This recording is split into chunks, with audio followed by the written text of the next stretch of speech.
Sir मुझे GST में registration लेने की रिक्वायरमेंट कब होती है, कब मुझे रजिस्ट्रेशन लेना होता है, कैसे लेना होता है, थोड़ा सा हमें प्लीज समझाएं।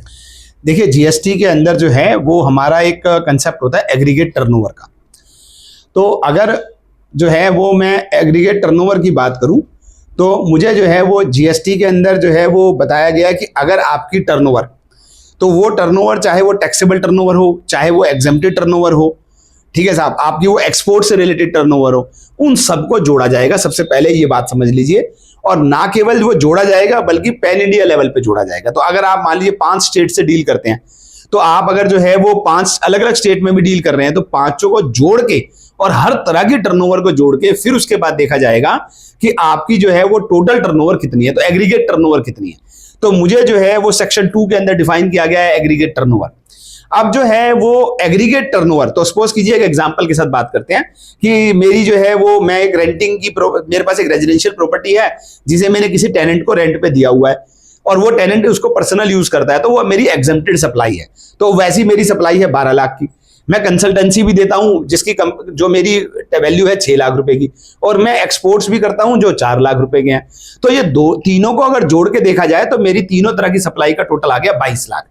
अब मुझे जो है वो थ्रेशोल्ड जीएसटी में जो दी गई है रजिस्ट्रेशन कराने की, वो मुझे बोला गया है कि अगर मेरी इमीडिएटली प्रीसीडिंग फाइनेंशियल ईयर में मेरी टर्नओवर अगर 20 लाख से ज्यादा है तो उस केस में मुझे जो है वो इमीडिएटली रजिस्ट्रेशन कराना है। या इवन इस साल में जिस दिन मैं 20 लाख क्रॉस करने लगता हूं, तो अगर मैं सप्लायर ऑफ सर्विस हूं तो मुझे जो है वो थ्रेशोल्ड दी गई है 20 लाख की। तो एग्रीगेट टर्नओवर जैसे ही 20 लाख क्रॉस करेगी, और एग्रीगेट टर्नओवर में आपको एक्सप्लेन कर चुका हर तरह की टर्नओवर का टोटल पैन इंडिया लेवल पे, तो वो जैसे ही 20 लाख क्रॉस कर जाएगी मुझे इमीडिएटली रजिस्ट्रेशन कराना है। और उसके बाद मुझे जितने भी मैं इनवॉइस काटूंगा मुझे उन पे जीएसटी चार्ज करना है, गवर्नमेंट को पे करना है, पिछले वाली पे नहीं करना है मुझे। तो 20 लाख से पहले वाली जितना मैंने काम कर लिया, सपोज कीजिए मैंने 19,90,000 तक का काम किया, उस पर कोई टैक्स नहीं लगेगा। लेकिन जो अगला बिल मैंने 30,000 का काटा जिससे 20 लाख क्रॉस हो गया, मुझे उस 30,000 के बिल के ऊपर पूरा जो बिल पे 30,000 पे, तो उसमें यह नहीं कि 10,000 काट के 20,000 पे चार्ज करेंगे, 30,000 के बिल पे आपको जीएसटी चार्ज करना है और गवर्नमेंट को पे करना है।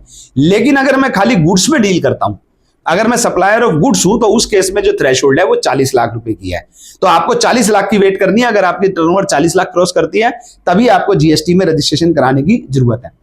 एक और इंपॉर्टेंट बात है जो हम सब लोगों को पता होनी चाहिए, वो ये कि अगर आप गुड्स और सर्विस दोनों में डील करते हैं, तो आप जो है वो सप्लाई जो है वो आप सर्विस प्रोवाइडर भी हैं और हाथ के हाथ आप कुछ गुड्स में भी डील करने लगते हैं, तो उस केस में भी थ्रेशोल्ड जो है वो 20 लाख ही रह जाती है। ऐसा नहीं होगा कि आप क्योंकि गुड्स में डील करते हैं तो 40 लाख हो गई, इधर 20 लाख हो गई और अलग अलग देखनी है, नहीं। आपको उस केस में भी 20 लाख की ही थ्रेशोल्ड देखनी है और आपको उसके बेसिस पे जो है वो जीएसटी का नंबर जो है वो आपको अप्लाई करना पड़ेगा। तो इस तरीके से सबसे पहले मैं रिपीट करूंगा अपनी बात को कि हमें हर तरह की टर्नओवर देखनी है।